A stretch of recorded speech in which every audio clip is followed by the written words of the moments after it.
नमस्कार। आज जिस विषय पर मैं चर्चा करना जा रही हूँ वह है शिक्षक ने विद्यार्थी को क्या देना चाहिए। देखा जाए तो ये विषय बहुत ही सारगर्भित विषय है शिक्षकों के लिए। क्या मतलब ये कि शिक्षक कैसा होना चाहिए। तो हम कहते हैं कि शिक्षक विद्यार्थी को क्या देता है, ज्ञान देता है, और विद्यार्थी शिक्षक से ज्ञान लेता है। लेकिन ये ज्ञान लेने देने की प्रक्रिया जो है वो शिक्षक और विद्यार्थी के आपसी संबंध के साथ जुड़ी हुई है, ये हम सभी जानते हैं। तो आइए सबसे पहले हम चर्चा करते हैं कि शिक्षा का अर्थ क्या है और उसका महत्व क्या है। मनुष्य के जीवन में शिक्षा का अर्थ बहुत ही गहन है। शिक्षा का अर्थ है बालक का संपूर्ण विकास। और महत्व क्या है? शिक्षा के बिना प्रत्येक मनुष्य, मैं यही कहूंगी कि निष्प्राण है। अब कैसे? क्योंकि शिक्षित व्यक्ति के समाज के लिए एक शिक्षित व्यक्ति वरदान साबित हो सकता है और एक अशिक्षित व्यक्ति अभिशाप बन सकता है। अब ये दोनों डिफरेंस जो आते हैं, शिक्षित व्यक्ति किसे कहते हैं, हम पहले इसकी चर्चा करें। तो आज के परिप्रेक्ष्य में अगर देखा जाए तो शिक्षा किसे समझा जा रहा है? शिक्षा समझा जा रहा है डिग्रियां लेना, क्लास आगे बढ़ते चले जाना और डिग्रियों का संग्रह करना, यानी शिक्षित व्यक्ति हो गया। लेकिन क्या शिक्षा यही है? सही मायने में देखा जाए तो क्या शिक्षित व्यक्ति उसे ही कहेंगे जिसके पास बहुत सारी डिग्रियां हैं? जी नहीं। वह व्यक्ति जिसका सर्वांगीण विकास हुआ है उसे हम शिक्षित व्यक्ति कहेंगे। इसका मतलब यह है कि उसके पास ज्ञान है, उसके पास व्यवहार है, उसके पास सद्भावना है, उसके पास प्रेम है, उसके पास सदाचरण है और कहीं ना कहीं एक कमजोर वर्ग के प्रति सहानुभूति है। कमजोर के प्रति, वर्ग नहीं कहेंगे, कमजोर के प्रति सहानुभूति है, तो हम उसे ही कहेंगे शिक्षित व्यक्ति। लेकिन आज के परिप्रेक्ष्य में क्या देखा जा रहा है? हम किसे कह रहे हैं शिक्षित व्यक्ति? जिसके पास बहुत सारी डिग्रियां हैं, जिसके पास में ग्रेजुएट है, जो पोस्ट ग्रेजुएट है, जो MBA है, वो शिक्षित हो गया। लेकिन कहीं ना कहीं उसमें क्या कम हो चुका है? देखिए, शिक्षा का एक बहुत बड़ा पहलू है। वो क्या है? वो बहुत बड़ा पहलू है वैल्यू। मतलब एजुकेशन कैसा होना चाहिए? Value education. केवल हम एजुकेशन मतलब मान लीजिए कि बस बहुत सारा पढ़ाई कर ली और डिग्री ले ली, ज्ञान ले लिया, तो उस ज्ञान का अर्थ सही मायने में देखा जाए तो क्या वह ज्ञान मनुष्य के लिए काफ़ी हो गया है? अगर ऐसा है तो आज ये जो समस्याएं बढ़ती जा रही है, क्यों बढ़ रही है? शिक्षा व्यवसायीकरण की तरफ जा रही है। असल में शिक्षा का सही आयाम, सही मायना व्यक्ति समझ नहीं पा रहा है और उसकी ज़रूरत समझना बहुत ज़रूरी है। अब वो आयाम क्या है?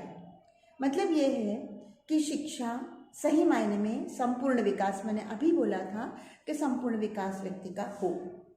संपूर्ण विकास के अंदर उसका क्या होना चाहिए? बौद्धिक विकास होना चाहिए, उसका शारीरिक विकास होना चाहिए, मानसिक विकास होना चाहिए और साहित्यिक और सांस्कृतिक विकास भी होना चाहिए। और एक शिक्षित व्यक्ति समाज के लिए वरदान कब बनेगा? समाज के लिए वरदान तब बनेगा जब वो समाज को सही मायने में एक व्यक्तिमत्व अपना दे सकेगा, अपना योगदान समाज को दे सकेगा। तभी हम कहेंगे कि वास्तविक रूप से वह एक शिक्षित है। लेकिन अब परिस्थिति विपरीत होती चली आ रही है। अब परिस्थिति क्या है? अब यह है कि बहुत बड़ी डिग्री हासिल करके कहीं ना कहीं किसी कंपनी में जॉब हासिल कर लेना शिक्षा को क्या मान रहे हैं? शिक्षा को मान रहे हैं कि केवल व्यवसाय का अथवा रोजगार का साधन। तो ये एक बहुत बड़ा ड्रॉबैक आज शिक्षा में आता चला जा रहा है और जिसे दूर करना हम सबके प्रयास से ही स्वाभाविक होगा और यही हम सबका प्रयास यानी शिक्षकों का प्रयास इसमें बहुत ज़रूरी रहेगा। अब शिक्षकों ने क्या करना चाहिए? देखिए, असल मायने में माना जाए तो जब शिक्षकों की शिक्षा हुई है उस शिक्षा में, और आज जब वो बालकों को जो शिक्षा प्रदान करने जा रहे हैं, ज्ञान प्रदान करने जा रहे हैं, उस शिक्षा में कहीं ना कहीं बहुत बड़ा गैप आ चुका है, अंतर आ चुका है, और वो गैप भरना यही है skill, that is called the real skill.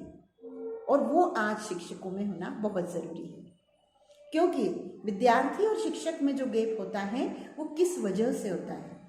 कहीं ना कहीं फियर होता है विद्यार्थी में, कहीं ना कहीं डर होता है विद्यार्थी में, कहीं ना कहीं उसे लगता है कि मगर मैं, देखिए हम केवल अगर हम स्कूल शिक्षा की बात करें तो क्लास में बच्चा जाने से पहले क्यों डरता है? हम बेसिक एजुकेशन पे देखें कि बच्चे को डर क्यों लगता है स्कूल जाने में? क्योंकि उन्हें पता है कि हमारे टीचर हमें डांट लगाएगी, हमारे टीचर हमें वास्तविक तौर पे बच्चा थोड़ा सा एक डिफरेंस बना के चलता है, तो वो एक क्यों दूरी रह गई? क्योंकि वो सहानुभूति निर्माण नहीं हो पा रही है। शिक्षक को प्रत्येक विद्यार्थी को समझने के लिए, एक सहानुभूति निर्माण करने के लिए एक न एक स्किल होने की आवश्यकता होती है, और वह कहीं निर्माण नहीं की जाती, वह बेसिकली पढ़ते पढ़ते उसके अंदर, शिक्षक के अंदर ही डेवलप होती चली जाती है। और इसलिए इस पेशे को, सही मायने में इस पेशे को लेने के लिए, कि शिक्षक के पेशे को सही मायने में सही रूप प्रदान करने के लिए, एक शिक्षक बनने के लिए सर्वप्रथम व्यक्ति को अपने मन में ही ठानना है कि आगे का फ्यूचर, मुझे आगे के फ्यूचर में, भविष्य में मुझे एक शिक्षक बनना है। आज का एक ड्रॉबैक शिक्षा के क्षेत्र में यह हो चुका है कि शिक्षक कब बनते हैं? देखिए, बालक जब पढ़ता है तब मैंने ये नहीं देखा है, बहुत सारे डेटा अभी भी ऐसा है कि बहुत कम बालक शिक्षक बनना चाहते हैं। क्या बनना चाहते हैं? डॉक्टर बनना चाहेंगे, कलेक्टर बनना चाहेंगे, इंजीनियर बनना चाहेंगे, प्रोफेशनल्स बनना चाहेंगे, लेकिन बहुत कम बच्चे कहते हैं कि हम शिक्षक बनना चाहते हैं। किस वर्ग से? हाई स्कूल या हायर सेकेंडरी से। उनके मन में ये भावना नहीं होती। जब कहीं ना कहीं उन्हें कुछ मिलता नहीं है बच्चों को आगे चल के, जब उनका कैरियर कहीं ना कहीं डामाडोल होता है, तब वो शिक्षा के क्षेत्र की तरफ मुड़ जाते हैं कि नहीं, हम अब टीचर बन जाते हैं। तो सबसे बड़ा ये ड्रॉबैक आ रहा है कि टीचर तब बन रहा है व्यक्ति, तब बन रहा है विद्यार्थी जब उसे कोई किसी प्रोफेशन में सक्सेस नहीं मिल रहा है। तो ऐसी प्रवृत्ति की वजह से जो शिक्षक बन रहे हैं वह सिर्फ ये है कि वो मजबूरी से बन रहे हैं। तो मजबूरी से जब शिक्षक बनेंगे तो निश्चित ही कहीं ना कहीं मजबूरी की वजह से वह शिक्षक में वो क्वालिटी निर्माण नहीं हो पाएगी। तो वह क्वालिटी डेवलप होने के लिए, देखिए, वह क्वालिटी डेवलप होने के लिए सबसे पहले ये ज़रूरी है कि विद्यार्थी ये मन में ठान ले कि मुझे अपना कैरियर शिक्षा के क्षेत्र में बनाना है, मुझे शिक्षक बनना है। आज की परिप्रेक्ष्य में हम देखें तो हायर एजुकेशन में ये है, क्योंकि हायर एजुकेशन में आज बड़ी बड़ी एग्ज़ाम फेस करने के बाद आज प्रोफेसर, असिस्टेंट, एसोसिएट प्रोफेसर के लिए नेट जैसी एग्ज़ाम है और पीएचडी जैसी क्वालिफिकेशन मांगी गई है। इसके अलावा स्किल डेवलपमेंट के बहुत सारे इसमें पैरामीटर मांगे गए हैं। तो ऐसी स्थिति में जब वहाँ शिक्षक बनते हैं तो निश्चित ही वहाँ एक क्वालिटी आ जाती है। लेकिन मैं ये कहूँगी कि केवल हायर एजुकेशन की तरफ न जाएं, अगर बेसिक एजुकेशन के लिए भी चाहिए तो शिक्षा में कहीं ना कहीं ये शिक्षा के क्षेत्र में शिक्षक बनने के लिए विद्यार्थी ने पहले से ही अपनी सोच डेवलप करना बहुत ज़रूरी है। देखिए, हम ये कहेंगे कि आचरण शिक्षक का एक बहुत बड़ा पहलू है शिक्षा के क्षेत्र में, शिक्षा के कैरियर में सफल बनने के लिए। जब शिक्षक बनता है तो ये आचरण पहलू जो छोड़ के आज चल रहा है, तो उसके कारण आज शिक्षा के क्षेत्र में शिक्षक सफल नहीं हो रहे हैं। और बेसिक एजुकेशन की तरफ अगर वो ध्यान नहीं दे रहे हैं तो इसीलिए आज ये आवश्यकता इस विषय की पड़ गई है कि सही मायने में एक शिक्षक यह तो जाने कि विद्यार्थी को क्या आवश्यक है, क्या विद्यार्थी को वो ट्रेडिशनल और पारंपरिक शिक्षा की आवश्यकता है, या बुकिश नॉलेज या किताबों के ज्ञान की आवश्यकता है, या विद्यार्थी को आपके केवल कम्युनिकेशन की आवश्यकता है, या केवल विद्यार्थी को आपके मार्गदर्शन की आवश्यकता है। ये सारी चीज़ें जब तक शिक्षक समझ नहीं पाएगा तब तक सही मायने में वह ज्ञान नहीं दे पाएगा और शिक्षा का स्वरूप सही मायने में सफल नहीं हो पाएगा।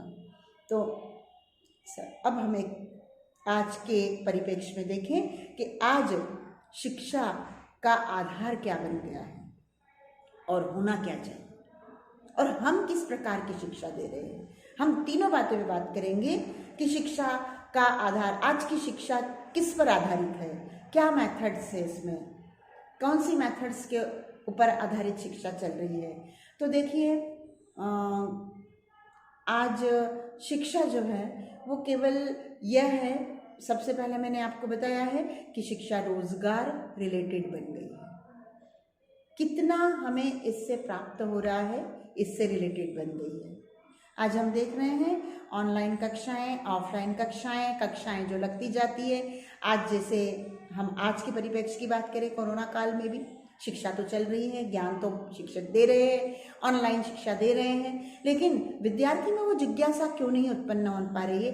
देखिए, शिक्षकों ने जो रास्ता निकाला है ज्ञान देने का, उस रास्ते पर विद्यार्थी को खड़ा करना, यह भी तो जिम्मेदारी, यह भी तो उत्तरदायित्व एक शिक्षक का ही रहेगा। कई विद्यार्थी लाइट ले रहे हैं, इतना ज़्यादा इस चीज़ को डेप्थ में नहीं सोच पा रहे हैं। तो ये सोच डेवलप करना भी तो शिक्षक का ही उत्तरदायित्व है। इसके लिए किसी न किसी तरीके से एक शिक्षक जो है वो विद्यार्थी से जुड़े और तभी ये कामयाबी हासिल होगी।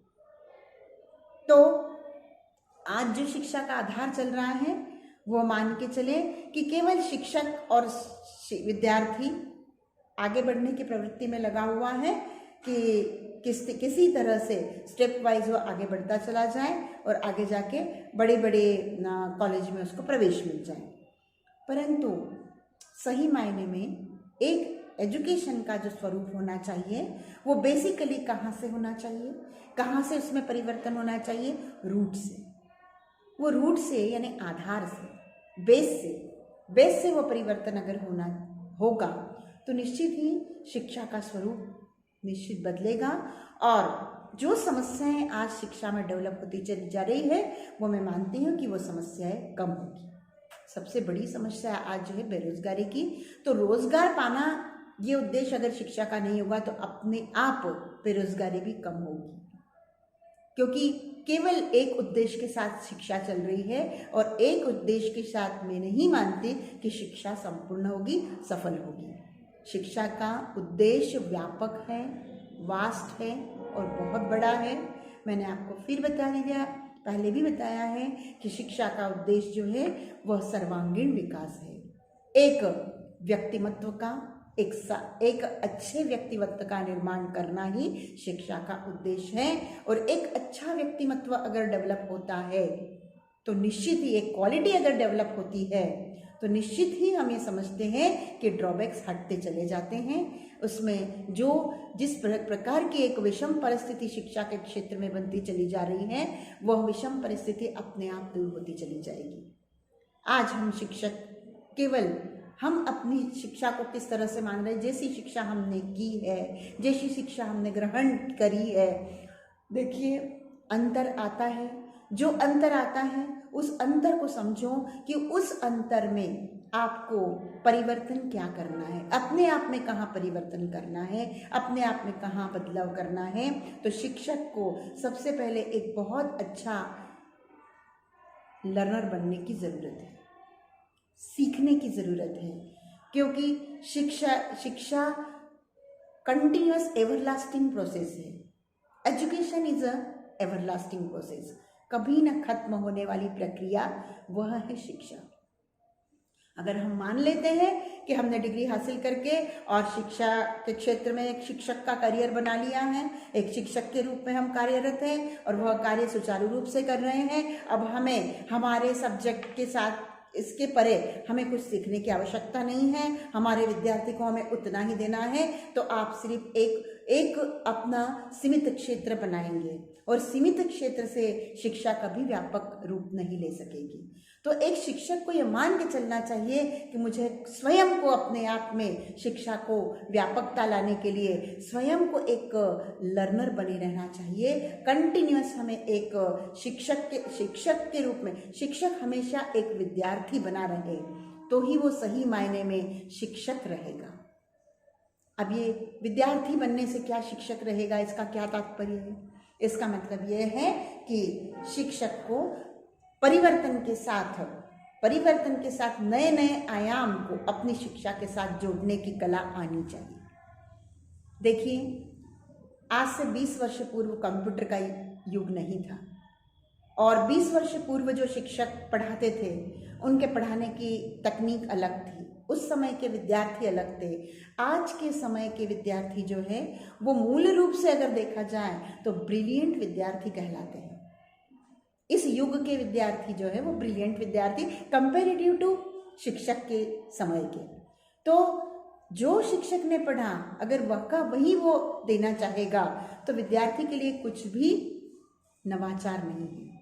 आज शिक्षा में नवाचार की आवश्यकता है, आज शिक्षा में आचरण और सद्व्यवहार की आवश्यकता है। आज शिक्षक को एक सही मायने में शिक्षा को स्वयं समझने की आवश्यकता है। तो शिक्षक केवल आज हम ये कहते हैं कि प्रशिक्षण लेने के लिए नाम पर केवल कि लेते हैं प्रशिक्षण, लेकिन सही मायने में अगर देखा जाए तो वो इस चीज को समझ ही नहीं पाते। प्रशिक्षित विद्यार्थी जब शिक्षा के क्षेत्र में आते हैं और एक शिक्षक के तौर पे कार्य करते हैं तो उनमें कई सारी कमियां आज भी देखने को मिलती हैं। बीएड है, एमएड है, ये प्रशिक्षण कोर्सेस हैं। तो ऐसे कोर्सेस अगर करके आ रहा है विद्यार्थी तो निश्चित वो सही मायने में एक अच्छे शिक्षक, एक स्किल्ड शिक्षक के रूप में आना चाहिए। इसका मतलब प्रत्येक विद्यार्थी को समझने की कला इस शिक्षक में होनी चाहिए कि इस विद्यार्थी को सही मायने में मुझसे क्या चाहिए। हर विद्यार्थी, देखिए, 5 उंगलियां अलग अलग हैं, हर विद्यार्थी की सोच अलग है, हर विद्यार्थी का बैकग्राउंड अलग है और हर विद्यार्थी अलग अलग परिवेश से आता है। सही मायने में विद्यार्थी को समझना सबसे बड़ी स्किल है और वो शिक्षक के लिए आवश्यक है। पढ़ाना ये दूसरी बात है, लेकिन सही मायने में विद्यार्थी के अंदर जिज्ञासा उत्पन्न करना ये बहुत ज़रूरी है और ये स्किल, ये कला, ये कौशल, ये अत्यंत आवश्यक है किसी शिक्षक में। कहीं ना कहीं यह भी मैंने देखा है कि ये कौशल की भी कमी है और इस कौशल की कमी को दूर करने के लिए प्रशिक्षण या डिग्रियां लेना आवश्यक नहीं है। प्रैक्टिकल नॉलेज जो है वो सच्चा नॉलेज है, बेटर नॉलेज है than that of the theoretical knowledge. Theory कुछ अलग होती है, प्रैक्टिकल कुछ अलग होता है। प्रैक्टिकली देखा जाए जब हम करने जाते हैं तो कई सारी समस्याएं किसी काम में आती है, लेकिन थियोरिटिकली हम उसे बहुत इजीली पढ़ के और रट लेते हैं। तो आज रटंतु विद्या की आवश्यकता नहीं है, आज आवश्यकता है प्रैक्टिकल नॉलेज की। एक शिक्षक को प्रैक्टिकल नॉलेज हासिल करना बहुत ज़रूरी है, उसे विद्यार्थियों के समूह को पहचानना बहुत ज़रूरी है, विद्यार्थियों की अलग अलग आवश्यकताओं को समझना बहुत ज़रूरी है और वो हम अभी नहीं कर पा रहे हैं। वो हम अगर करेंगे तो जो आज शिक्षा के क्षेत्र में और समाज में और राष्ट्र में कई सारी समस्याएं उत्पन्न हो रही है वो कहीं ना कहीं अवश्य कम होंगी और यही हमारा उत्तरदायित्व है। एक शिक्षक के तौर पे हम ये कहेंगे कि एक शिक्षक का राष्ट्र निर्माता है क्योंकि वो विद्यार्थी का निर्माता है, एक सही विद्यार्थी का निर्माण करता है, एक विद्यार्थी को सही स्वरूप देता है और उस स्वरूप को घड़ने की प्रक्रिया जो होती है, वो कढ़ने की प्रक्रिया जो होती है, वो बढ़ने की प्रक्रिया जो होती है वह शिक्षक करता है। शिक्षक केवल पढ़ाने का कार्य नहीं करता, पढ़ाना ही उद्देश्य शिक्षक का ना हो। जो हम आज पढ़ाने का काम तो बहुत अच्छा कर रहे हैं, लेकिन कढ़ाने का और बढ़ाने का कार्य यह भी तो शिक्षक का ही कार्य है और यह अगर शिक्षक करता है तो वाकई देखा जाए तो अगर यह कला अपने आप में, इसीलिए तो शिक्षक को मैं मानती हूँ कि शिक्षक को हमेशा सीखने की प्रवृत्ति होना चाहिए। एक शिक्षक काउंसलर है, एक शिक्षक मेंटर है, एक शिक्षक जो है वो देखिए, इसीलिए कहते हैं कि शिक्षक में सब कुछ समाया है, शिक्षक में गुरु है, शिक्षक में ईश्वर समाया है। तो वो क्यों? क्योंकि ईश्वर से हमें क्या मिलता है? ईश्वर के पास मनुष्य क्या मांगता है? ईश्वर के पास मनुष्य ज्ञान मांगता है, और ईश्वर के पास मनुष्य जो है विवेक मांगता है। ईश्वर के पास मनुष्य अपने अंदर की सारी कमियां दूर करने के लिए प्रार्थना करता है। तो ये प्रार्थना सफल होनी चाहिए। विद्यार्थी भी हमसे यही चाहता है, विद्यार्थी शिक्षक से यही चाहता है कि शिक्षक जो है वो मुझे रोल मॉडल के रूप में दिखे, शिक्षक जो है वो मेरी समस्याओं का समाधान कर सके, शिक्षक मुझ में जिज्ञासा निर्माण कर सके, शिक्षक जो है वो मुझे एक राह दिखा सके, शिक्षक मेरे जीवन को एक नए स्वरूप मेरे जीवन में निर्माण कर सके। इस तरह से विद्यार्थी की तो शिक्षक से हजारों अपेक्षाएं हैं, और इसी अपेक्षाएं परिपूर्ण करना क्या बहुत बड़ा कार्य नहीं है? ये शिक्षक को ही सोचना है कि इतना बड़ा कार्य करना है, तो इतना बड़ा कार्य करने के लिए मेरा दृष्टिकोण व्यापक होना बहुत ज़रूरी है। हर विद्यार्थी की आवश्यकता को पूर्ति करने की कला मुझ में होना बहुत ज़रूरी है।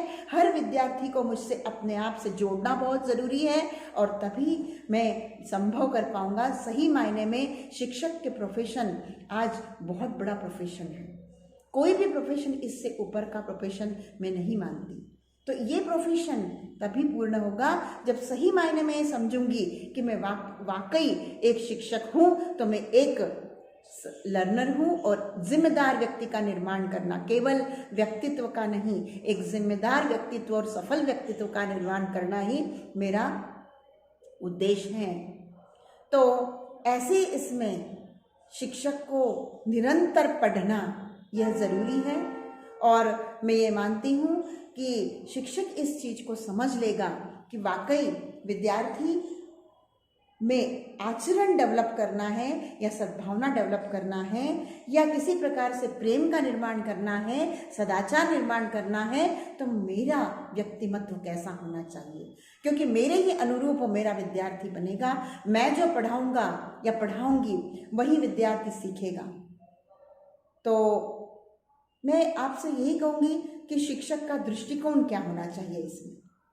शिक्षक का एक दृष्टिकोण ये हो कि सिर्फ वह रोजगार से न जुड़े। देखिए, रोजगार मनुष्य की बहुत बड़ी आवश्यकता है कि आवश्यकता की पूर्ति संतुष्टि देती है, लेकिन अगर रोजगार ही पूरी संतुष्टि दे सकता तो आज जितने भी रोजगार जिनको है, जिन व्यक्तियों को, वह संतुष्ट होते, लेकिन संतुष्टि वहाँ नहीं है।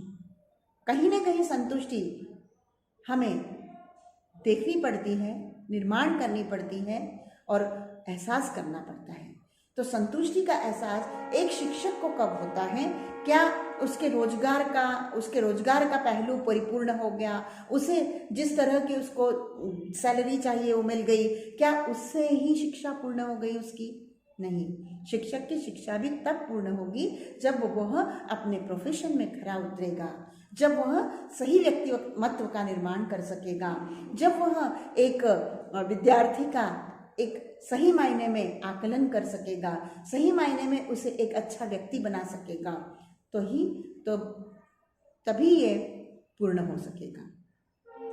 तो शिक्षक का दृष्टिकोण भी व्यापक होना चाहिए, लेकिन आज के दृष्टिकोण में मैं ये नहीं समझती कि हम उस प्रकार की शिक्षा दे पा रहे हैं, और जो शिक्षा की कमियां हैं, जिस प्रकार की शिक्षा हम दे पा रहे हैं, उस कमियों को अगर हम ढूंढें और उन्हें हम खत्म करने का प्रयास करें, तो निश्चित ही मैं समझूंगी कि हम शिक्षा के उद्देश्य को प्राप्त कर सकेंगे। आज जिस मेथोडोलॉजी से बच्चा पढ़ना चाह रहा है, जिस मेथड से बच्चा पढ़ना चाह रहा है, जिस तरीके से बच्चा पढ़ना चाह रहा है, उसे हम समझेंगे तो हम समझेंगे कि हम उसे पढ़ा पा रहे हैं। अन्यथा विद्यार्थी का समय सिर्फ पास होने के दृष्टिकोण से रहेगा। वह भी समय अपना आके बैठना, ज्ञान जो लेक्चर है उस लेक्चर को सुनना और बाद में उसे ख़त्म कर देना। तो ये चीज़ उसके अंदर जो आ रही है, ये नहीं होना चाहिए। एक शिक्षक को सही मायने में, एक शिक्षक को समझ लेना चाहिए कि मैंने मेरे विद्यार्थी को क्या देना है, और अभी तक मैंने क्या दिया है, उसमें क्या त्रुटियां हैं, मैं उसे दूर करूं और विद्यार्थी मुझसे जितना क्लोज हो सके, जितना पास आ सके। देखिए विद्यार्थी आज एक बहुत से शिक्षकों में ये एक मानसिकता बन गई है कि विद्यार्थियों से उनको जिस प्रकार का माहौल चाहिए, जैसी फैसिलिटी चाहिए, जिस प्रकार की उनकी आवश्यकता, जैसा वो चाहते हैं कि ना आना है तो नहीं आए स्कूल में, हम पास कर देंगे, ऐसा अगर माहौल बनाता चला गया टीचर, तो आज समय बहुत अलग है। हम ऐसे में सही विद्यार्थी और समाज के साथ न्याय करने में असफल रहेंगे। तो शिक्षक को अपने प्रोफेशन से भी न्याय करना है, अपने समाज के साथ में और राष्ट्र के साथ में भी न्याय करना है, और सबसे बड़ा तो अपने विद्यार्थी के साथ न्याय करना है। तो शिक्षक को बहुत सोचने की ज़रूरत है। बहुत कुछ आज भी कमियां हैं, उन सब कमियों को, त्रुटियों को, उन सब समस्याओं का समाधान निकालने की आज ज़रूरत है। और ऐसे समाधान कब निकलेगा, कैसे निकलेगा, ये सारी चीज़ें हम अगर मिलकर सोचेंगे तो निश्चित ही निकलेगा। क्योंकि नवाचार, व्यापक दृष्टिकोण, सदाचार और प्रेरणा, मोटिवेशन, कम्युनिकेशन आज शिक्षा की आवश्यकता बन गई है। ओनली केवल सब्जेक्ट नॉलेज ही शिक्षा की आवश्यकता नहीं है। शिक्षक सही प्रोफेशन में आज भी और कल भी और आगे भी और भविष्य में भी और हमेशा विद्यार्थी के लिए रोल मॉडल है, रोल मॉडल रहेगा। और रोल मॉडल बना रहने के लिए एक शिक्षक को बहुत से प्रयास आज भी करना है और इनकी आवश्यकता हमेशा ही रहेगी। और शिक्षक को परिवर्तन हमेशा ही करते रहना पड़ेगा और नए नए आयामों को शिक्षा के क्षेत्र में लाना आज आवश्यक हो गया है। समस्याओं को ढूंढना, समाधान करना, और इसी को हम कहते हैं शोध। तो शिक्षा के क्षेत्र में शोध होना बहुत आवश्यक है और शोध में बढ़ावा देना भी बहुत आवश्यक है। और शिक्षक को सही मार्गदर्शन देना और विद्यार्थी की आवश्यकता को पहचानना बहुत ज़रूरी है। विद्यार्थी में पहले से ही ये निर्माण होना चाहिए। अगर कोई विद्यार्थी शिक्षक बनना चाहता है तो शिक्षक को ये ज्ञान देना बहुत आवश्यक है कि आपको आपके लिए अगले जीवन के लिए या आगे के करियर के लिए आपको क्या करना चाहिए। ये करियर मार्गदर्शन की भूमिका भी शिक्षक को निभाना चाहिए। तो देखा जाए तो शिक्षक एक व्यापक रूप है और शिक्षक को व्यापकता से ही, व्यापक नॉलेज के साथ ही बढ़ते रहना बहुत आवश्यक है। रोज की समस्याओं पर समाधान और विचार करना शिक्षक के लिए आवश्यक है, ताकि विद्यार्थी की हर समस्या का अगर समाधान होगा तो निश्चित ही हर क्षेत्र, क्योंकि मैंने आपको पहले भी बता दिया कि हर क्षेत्र शिक्षा से जुड़ा है, तो हर क्षेत्र जो है वो संपन्न हो सकेगा। धन्यवाद।